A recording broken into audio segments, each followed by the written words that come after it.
Olá e bem-vindo à Mente Blindada. Vamos começar com uma sensação. Uma sensação que talvez seja familiar demais para você. Um eco silencioso nas paredes da sua casa e da sua mente. É a sensação de andar em casca de ovos, de medir cada palavra, cada ação, cada silêncio. É aquele sentimento pesado no peito, a frase que ecoa como um veredito final. Nada que eu faço é bom o bastante. Você se lembra de planejar aquele jantar especial? Você pesquisou o restaurante, fez a reserva, escolheu a melhor roupa. A resposta dela? O lugar estava muito barulhento. Você se lembra de passar o fim de semana inteiro montando aquele móvel que ela queria? A resposta? Você deixou uma marquinha na parede. Você traz flores e a cor está errada. Você ajuda em casa, mas está fazendo do jeito errado. Você se esforça para prover, trabalhando até tarde, e é chamado de ausente, um fantasma na sua própria família. Você decide passar mais tempo em casa, sacrifica uma oportunidade de carreira e é sutilmente acusado de não ter ambição, de não ser o homem que ela imaginou. É uma exaustão que vai além do cansaço físico. É a exaustão da alma, o esgotamento de quem tenta constantemente resolver uma equação matemática que não tem solução. Você se sente inadequado, frustrado e, o pior de tudo, sozinho nessa percepção. E se eu te dissesse que essa insatisfação constante, essa crítica global que parece mirar em cada ato e pensamento seu como uma flecha envenenada, não tem absolutamente nada a ver com você? Que você tem sido um ator em uma peça cujo roteiro já estava escrito muito antes de você entrar em cena? Que você tem tentado, com todas as suas forças, consertar um problema externo, quando a verdadeira causa é um programa interno, um software invisível que roda na mente dela desde a infância? Neste vídeo, eu não vou te dar truques de relacionamento ou frases prontas. Isso seria um insulto à sua inteligência e à complexidade do problema.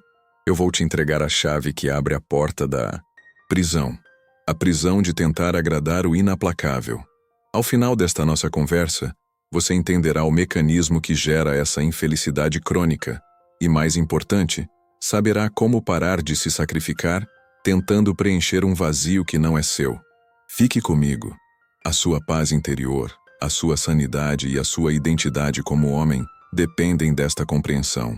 Antes de mergulharmos nas causas profundas, eu preciso que você tenha um alívio imediato, uma clareza instantânea que corte através da névoa da culpa e da confusão.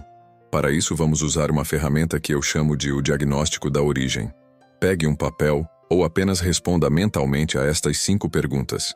E aqui, eu peço sua honestidade mais brutal, sem desculpas, sem mas e se, sem tentar justificar ou suavizar a realidade. Apenas a verdade nua e crua. Primeira pergunta.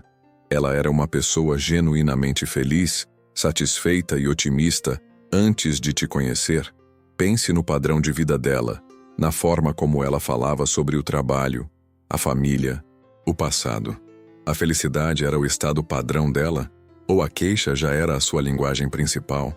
Segunda, ela assume total responsabilidade por seus próprios estados emocionais? Quando ela está triste, com raiva ou frustrada, a explicação dela geralmente começa com "eu me sinto assim porque", ou com "você me fez sentir assim quando". Ela é a capitã do seu navio emocional? Ou ela se vê como uma passageira à mercê das ondas que os outros criam? Terceira, ela expressa gratidão de forma espontânea e regular pelo que já possui? Você a ouve dizer do nada: "Sou tão grata por nossa casa. Sou tão feliz por termos saúde".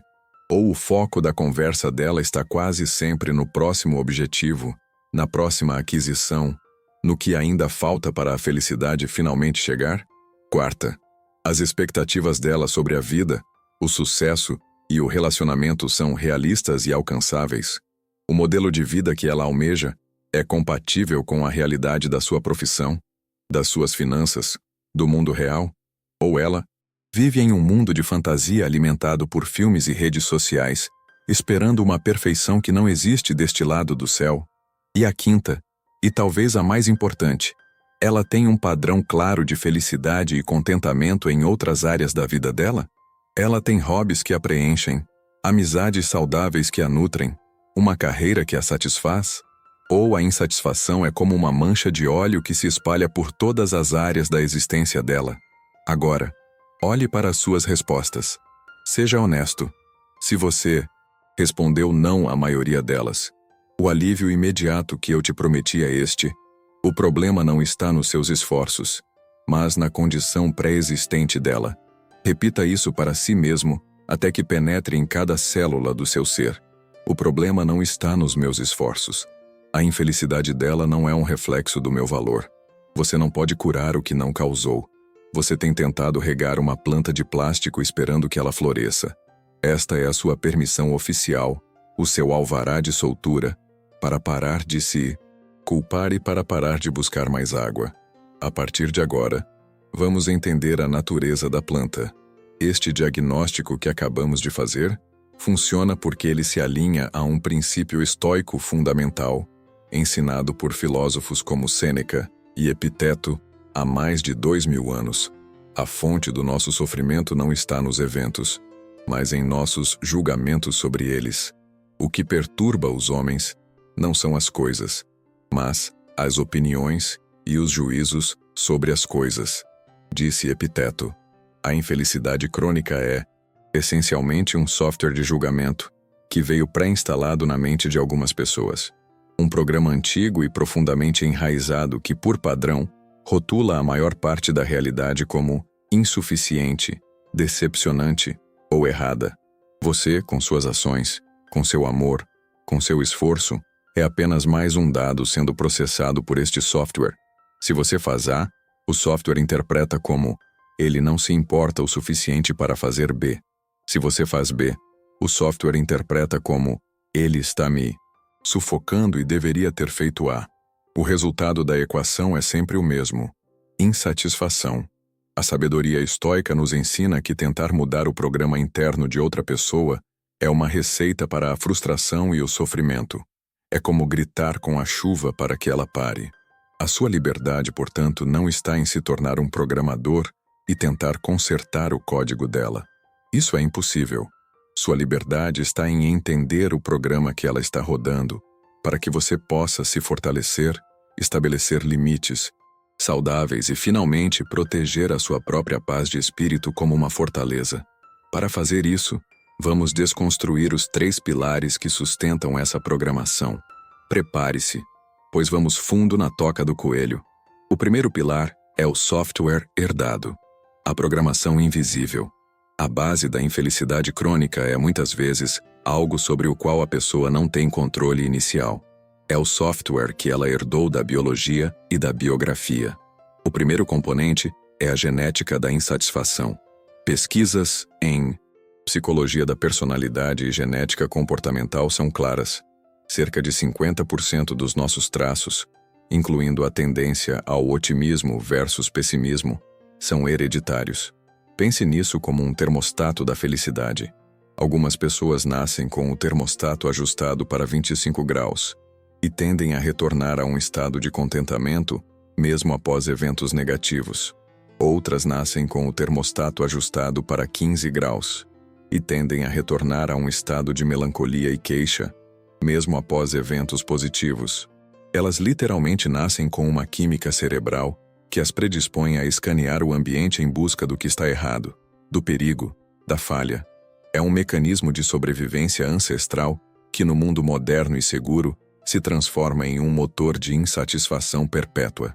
Sem um esforço consciente e massivo de autorreflexão, meditação ou terapia focada, elas continuarão presas a esse padrão.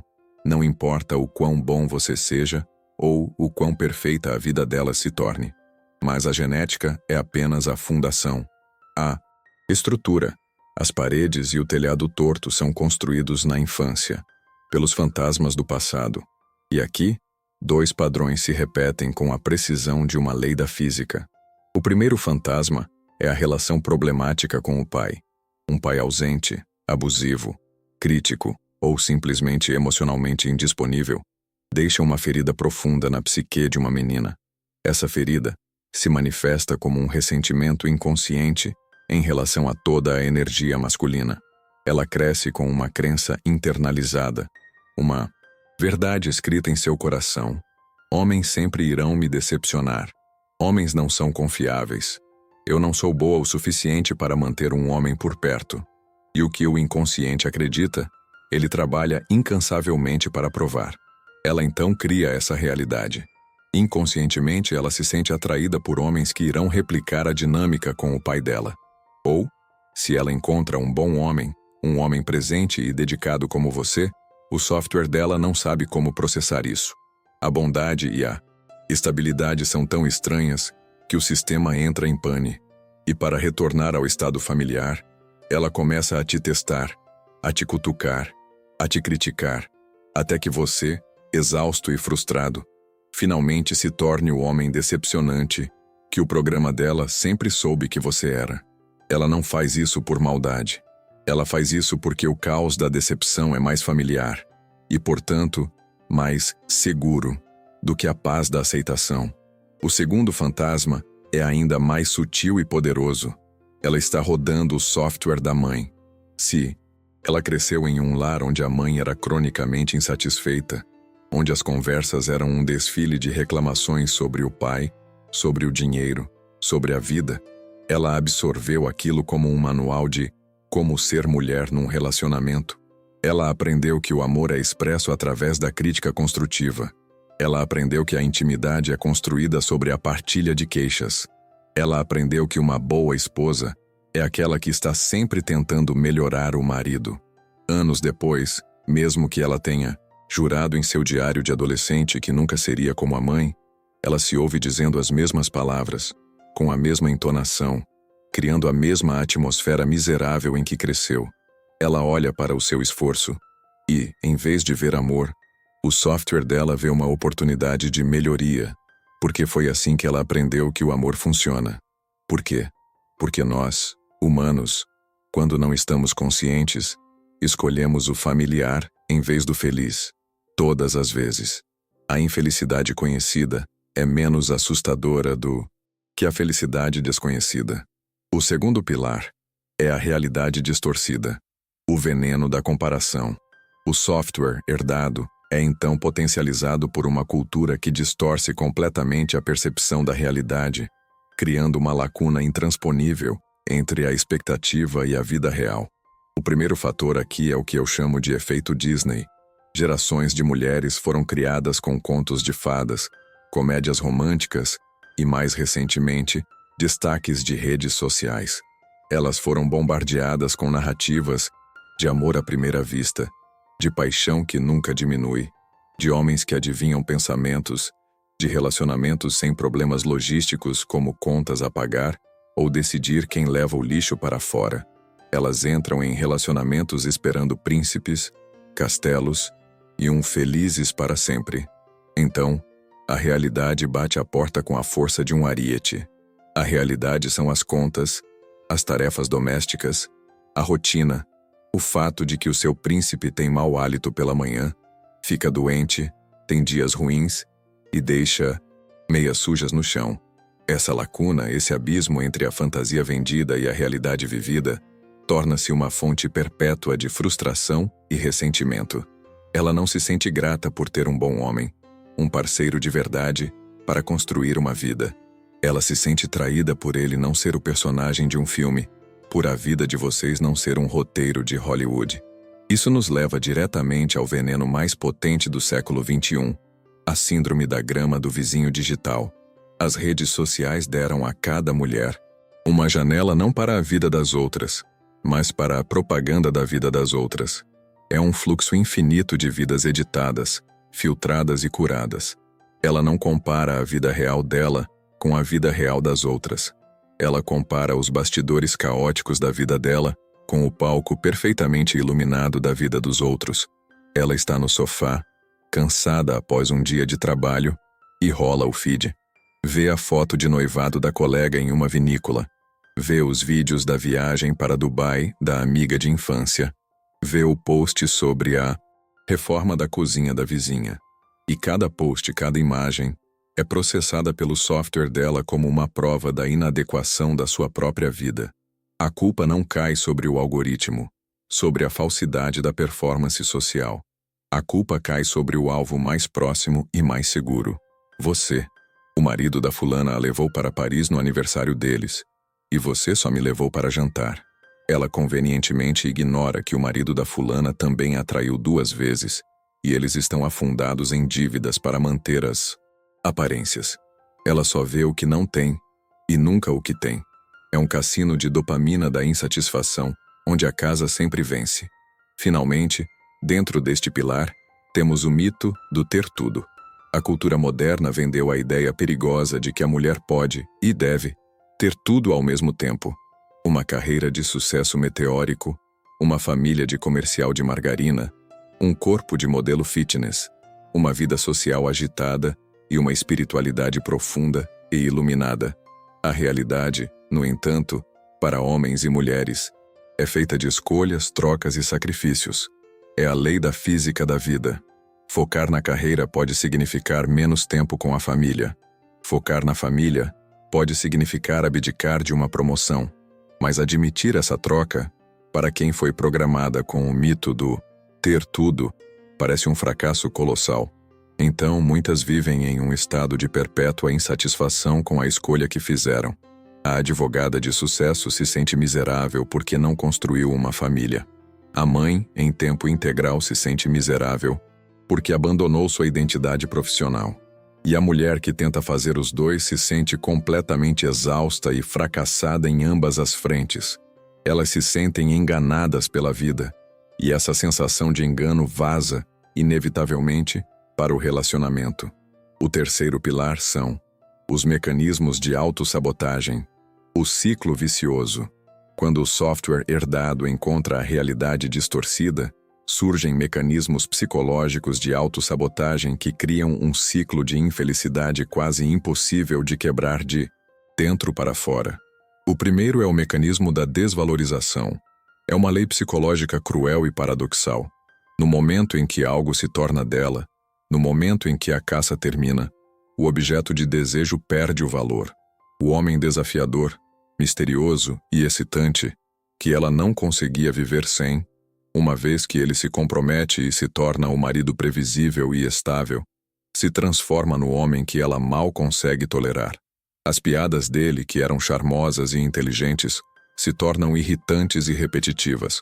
A estabilidade e a segurança dele, que eram tão atraentes, se tornam tédio e falta de ambição. Nada mudou nele. Ele continua sendo o mesmo homem por quem ela se apaixonou. O que mudou foi a percepção dela, que é viciada na emoção da conquista, não na paz da manutenção. Mas o software dela não permite que ela reconheça isso como um padrão interno. A narrativa que ela cria é: ele mudou, ele me enganou, ele não é quem eu pensava que era. Isso leva ao segundo mecanismo, ainda mais profundo: a infelicidade como identidade. Para muitas mulheres, depois de tantos anos rodando o mesmo programa, a infelicidade se torna a zona de conforto. É o estado emocional conhecido. Reclamar é como elas se conectam com as amigas, em um ritual de queixas mútuas sobre maridos, filhos e trabalho. Ser a vítima, a sofredora, a guerreira que aguenta tudo, é como elas recebem atenção, carinho e validação social. A infelicidade se torna a identidade delas. Se, por um milagre, todos os problemas fossem resolvidos e ela acordasse em uma vida de paz e contentamento, ela não saberia quem é. A felicidade seria um território estrangeiro, desconfortável, suspeito. E por isso, o sistema dela trabalha para manter o status quo. Elas sabotam a paz. Criam brigas do nada na semana de um evento feliz. Encontram problemas microscópicos e os inflamam até se tornarem crises. Porque o caos, a reclamação, o drama, isso sim se parece com um lar. E, finalmente, o mecanismo mais moderno e nefasto, o narcisismo terapêutico. A cultura da terapia, que em sua essência deveria ser uma ferramenta para o autoconhecimento e a autorresponsabilidade, muitas vezes é sequestrada pelo software da insatisfação e se torna uma arma para justificar a culpa. Em vez de aprender a ser grata, a aceitar a imperfeição e a gerenciar as próprias emoções, muitas mulheres aprendem uma nova linguagem, um jargão psicológico para sofisticar suas queixas e blindá-las contra qualquer responsabilidade. Você não está mais apenas cansado depois de um dia exaustivo de trabalho. Você está emocionalmente indisponível. Você não está apenas discordando da memória dela sobre um evento. Você está aplicando gaslighting. Você não está estabelecendo um limite saudável. Você está ativando os gatilhos do trauma dela. A terapia, em vez de curar, dá a elas um diploma em como estar cronicamente certa e como você está cronicamente errado, tornando a infelicidade uma condição justificada por um verniz pseudo-intelectual. Então, chegamos à verdade final. A verdade que é, ao mesmo tempo, dura como o diamante e libertadora como o voo de uma águia. Você não pode fazer uma mulher cronicamente infeliz se tornar feliz. Leia de novo. Você não pode.